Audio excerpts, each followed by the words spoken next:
পৃথিবীতে সবচাইতে শ্রেষ্ঠতম দোয়ার স্থান হলো মা বাবা। ওই মা বাবা যদি হাত পাতে আরশ পর্যন্ত পৌঁছে যায়, ওই মা বাবা যদি বদদুয়া করে, পৃথিবীর সব তীর সব টার্গেট মিস হতে পারে, কিন্তু মা বাবার বদদুয়া কখনো মিস হয় না, কখনো মিস হয় না। আর সন্তান মা বাবার জন্য যখন দোয়া করে, পৃথিবীর কোনো হুজুর, পৃথিবীর কোনো বুজুর্গ ব্যক্তির দোয়া কবুলের ব্যাপারে সন্দেহ থাকতে পারে, কিন্তু সন্তান যখন মা বাবার জন্য দোয়া করে, এই দোয়া আল্লাহ ফেলে দেয় না। সুবহানাল্লাহ।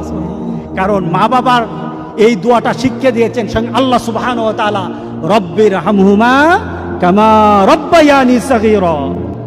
আপনি কবরে থাকবেন, আপনি প্রত্যেক নামাজে আপনার সন্তান দোয়া করবে আপনার জন্য, রব্বির হামহুমা কামা রব্বায়ানি সাগীরা। পড়েন, মা বাবার জন্য দোয়া করেন প্রতি নামাজে বলেন মা বাবার জন্য, রব্বির হামহুমা কামা রব্বায়ানি সাগীরা।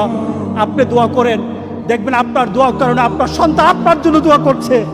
আপনাকে আল্লাহ যেন এমন সুযোগ করে দেয়, এমন কুলাঙ্গার সন্তান যেন আমাদের সন্তানগুলো আল্লাহ না বানায়। সবাই বলেন আল্লাহুম্মা আমিন।